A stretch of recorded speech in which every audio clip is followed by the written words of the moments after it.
Jade Cocoon, the story of the Tamamayu, whatever. It's Jade Cocoon. It is a true cult classic from the late 90s PS1 JRPG era, the golden age of JRPGs, and a lot of people describe it as Princess Mononoke kind of meets Pokemon. It was released in 1998 for the PS1, and it combined monster catching gameplay with this very lush fantasy story and art style, which even though it had these crappy PS1 graphics, it felt very Studio Ghibli. And the game just arrived as the kind of Pokemon craze was really taken off, especially in the West. I don't know how it was in Japan. I'm sure it was already big. Yet Jade Cocoon remained under the radar for a lot of players.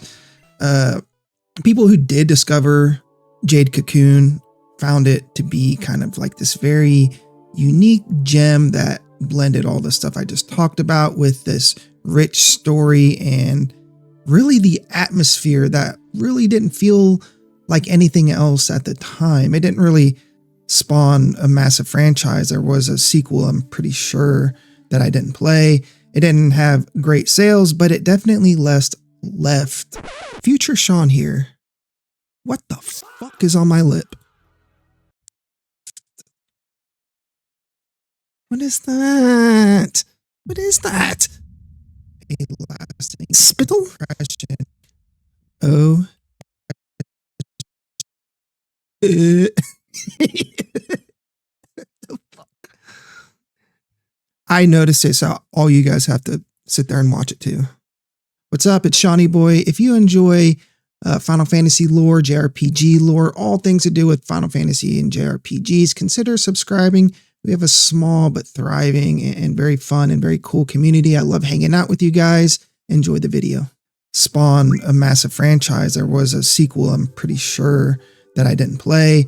It didn't have great sales, but it definitely left a lasting impression on its fans, especially me.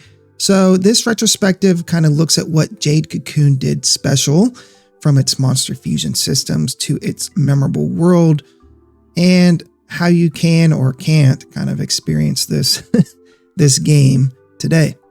At its core, Jade Cocoon plays like a hybrid of this traditional JRPG experience and monster collector game. You play as Levant, a young cocoon master tasked with venturing into dangerous forests and different biomes to capture creatures called Minions. Gameplay involves exploring 4 dense maze-like forests. You have a beetle forest and a dragonfly forest and all that kind of stuff, etc., etc. Initiating battles with roaming monsters and using magical cocoons to catch them once they're weakened. It will immediately feel very similar and familiar to Pokemon fans. You weaken a creature, you capture it, but it does have a few unique twists. Most notably, your main character isn't really like a bystander like in Pokemon. The character you control, Levant, can fight in the battles too. He can cast spells, or he can use his knives alongside his monsters. However, unlike a typical JRPG hero, Levant doesn't really gain any experience from killing monsters. He only grows stronger by capturing monsters, and this reinforces kind of like your primary role or fantasy or whatever, that you're a tamer, you're a monster tamer, not really a monster slaying warrior. And your minions do most of the heavy lifting in combat anyways, and they earn experience and they level up as you defeat enemies together. And you can carry up to 3 active minions in battle at once, and each has an elemental affinity like water, fire, and earth. Sometimes you can kind of combo them together. And this follows a very simple but tried and true rock, paper, scissors formula. And you can guess which element beats which element. It's not very surprising.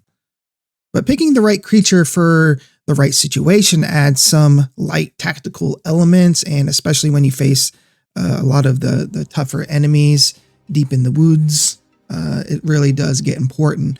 which combination of elements and monsters and minions you carry with you. Now, where Jade Cocoon really begins to stand out is its monster fusion system. So you don't evolve creatures like Squirtle doesn't turn into Wartortle in a kind of a linear way. The game lets you merge any two minions to create a new hybrid. So it's a process that results in very like unique minion combinations. And fusion isn't just, it's not like a statistical blend only. It actually combines the physical attributes and appearance of the parent creature. It's very, very cool. And the first monster you select in a fusion determines the kind of the new baby form's general body shape. And the second kind of contributes to the skin and texture and coloration.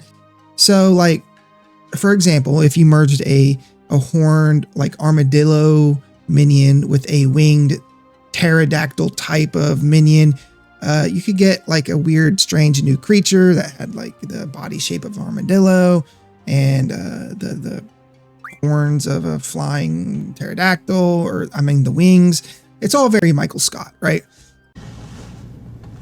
The head of a monkey with the antlers of a reindeer, with the body of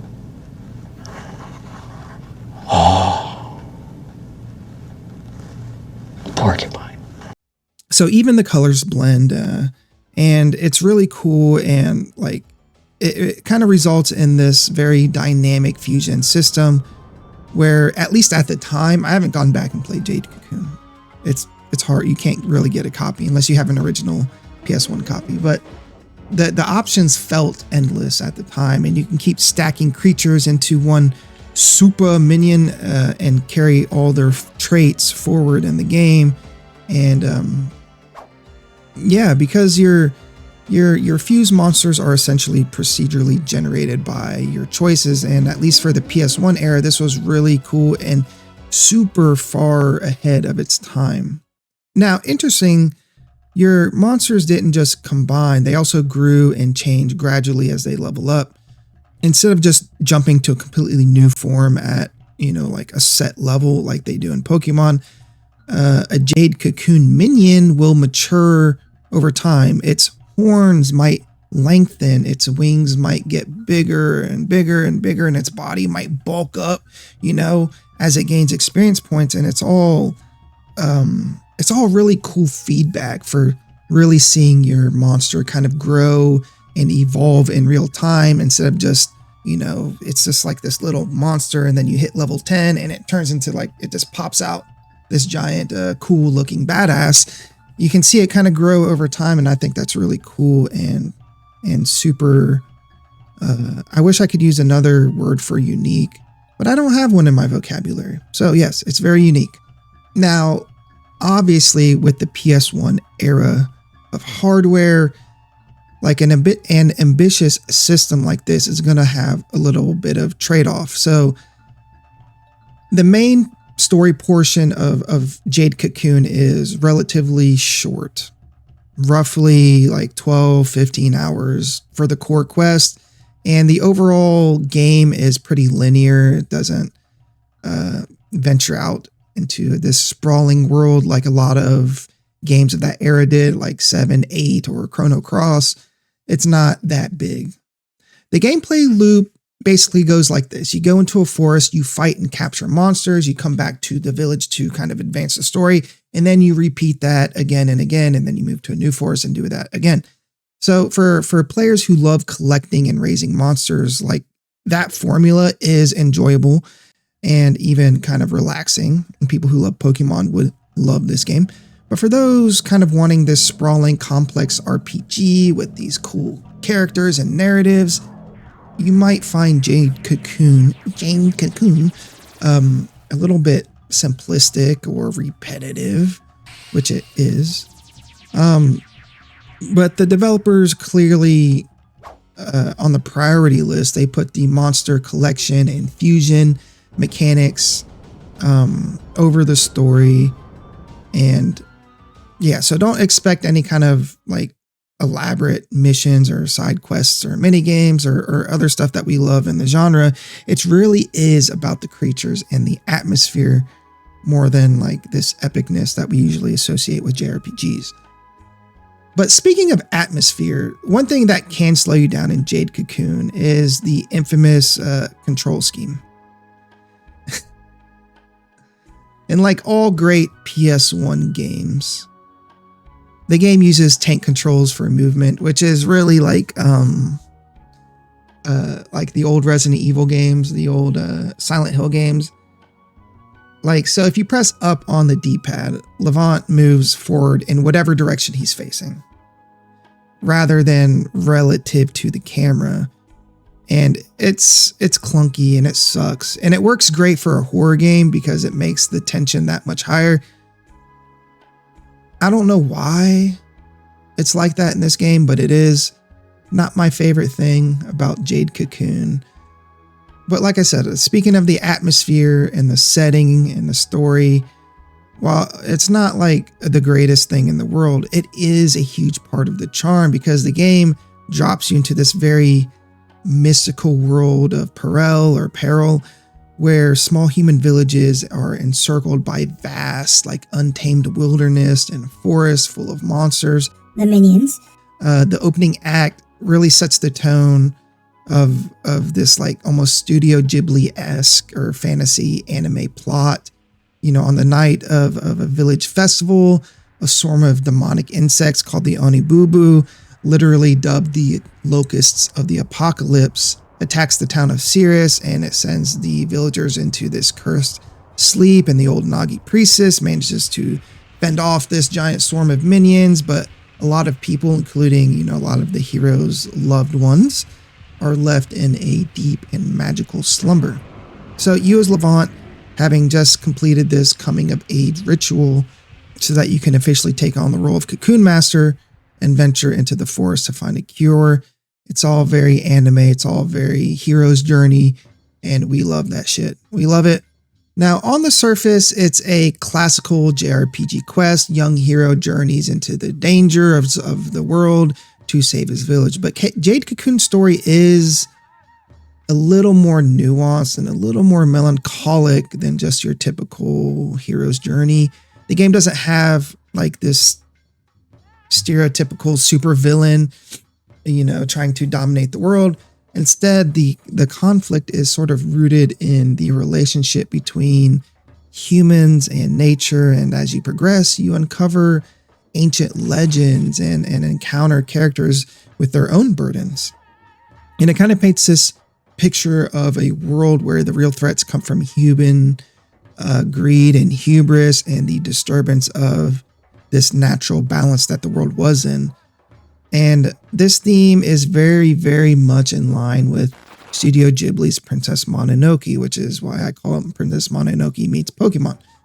And in fact, the game's artist, Katsuya Kondo, I almost pronounced that way wrong, was a Studio Ghibli alum, and he said that he couldn't help but be influenced by Princess Mononoke when exploring the theme of people versus nature in Jade Cocoon. So yeah, the story carries this mature and kind of sad and somber tone. And there's a lot of moments of tragedy and self-sacrifice and a lot of moral ambiguity that you might not expect from just this creature collecting, monster collecting game. Ugh, itchy nose. It's not nose candy. I also want to highlight the kind of world building in Jade Cocoon because I think that's another real highlight of the game. And like I said, the game is super short if you want it to be. But it hints at this very rich mythos, you know, talking about like forest spirits and past Cocoon masters and the traditions of the Nagi people without like lengthy info dumps and text walls.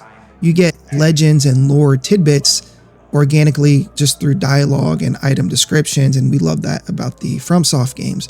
So it's enough to spark your imagination about the world and the history of the world without giving you just text dumps and info dumps. And I love this approach to gameplay, lore, and design. because it gives you this fantastical world in these very brief glimpses, and you kind of have to look and read between the lines, sometimes literally.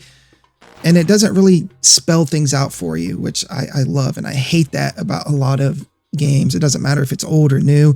If you info dump a bunch of stuff on me, whether it's a tutorial about how to fight or whether it's lore, I hate it. Make it a little more intuitive than that. Now, artistically, Jade Cocoon leverages its Ghibli connections to create a very striking atmosphere. Like I said, Katsuya Kondo's character designs give the human characters a very simple but kind of very expressive look.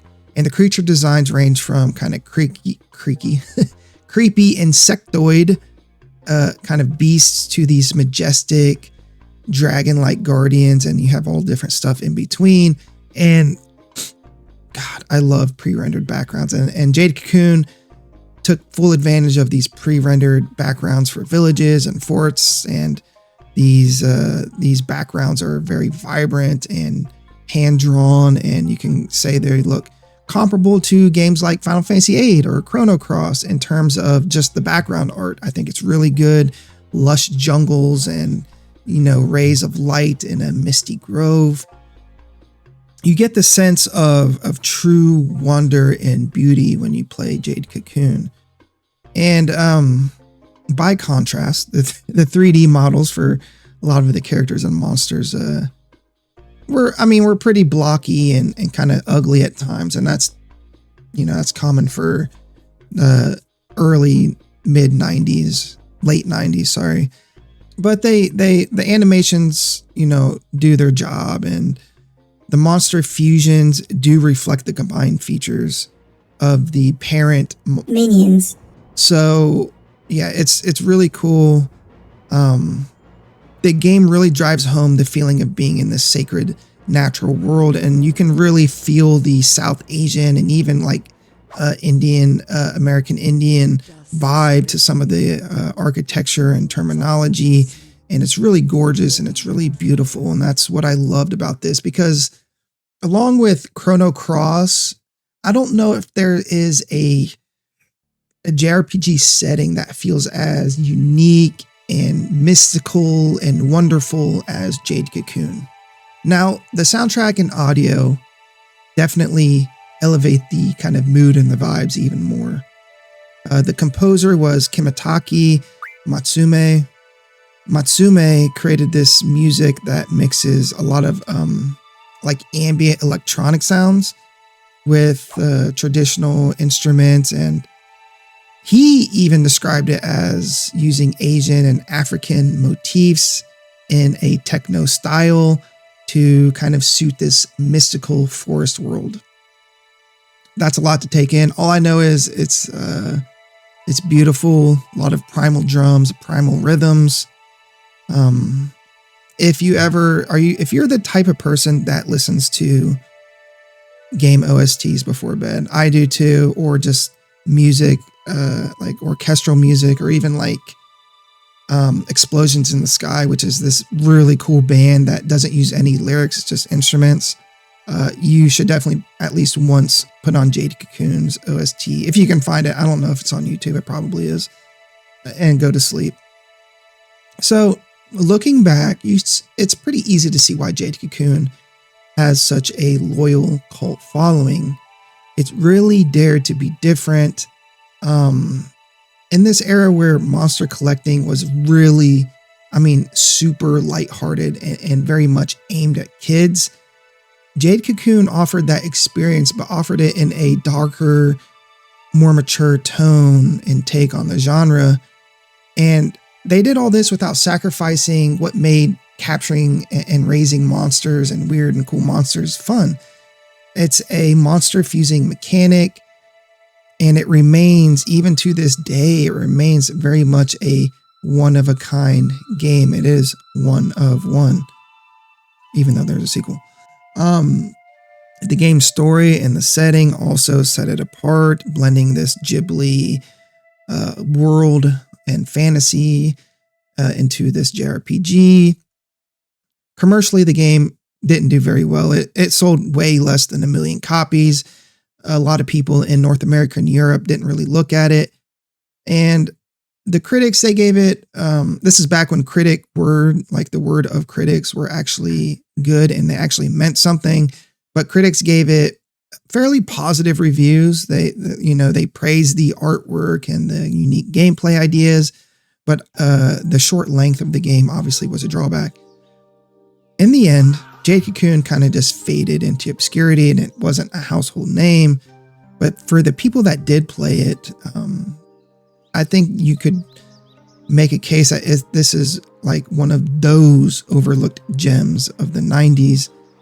And like I mentioned earlier, if you want to play it now, good luck. You're going to have to like go to eBay or something. And, let's just look at it now. Let's just go to eBay now and see how much a copy of Jade Cocoon costs.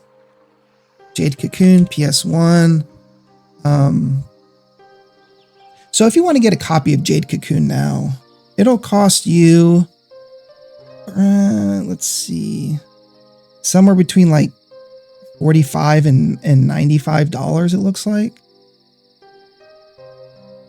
If you want the original casing that it's in, which I did have at one point, I have no idea what happened to all my old games. It's gonna cost you upwards of, I don't know, looks like $50 to $100. Yeah, so I don't think other than that, I don't think that they really have it for sale on the PlayStation Store. I'm going to look that up too real quick. PlayStation Store. Sweet babe. Dude, I suck at this. This is PlayStation. Jade Cocoon.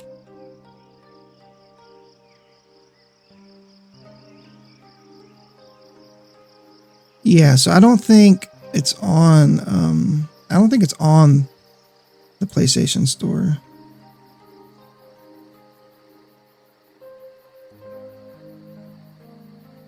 Yeah, so that sucks. If you want to play it, you're going to have to get, an original copy somehow. Most likely through eBay. But yeah.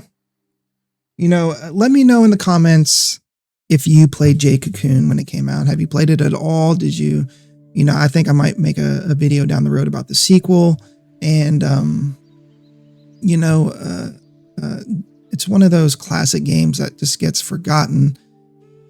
And let me know if you want to play it now. Would you play it now if it was on the PlayStation Store? Because it was a PlayStation exclusive. Who the hell knows? I don't know who has the rights to Jade Cocoon. I'm assuming Sony does. But yeah, thank you for watching. Have an amazing day. God bless. God loves the Steelers. Go Steelers. Take care.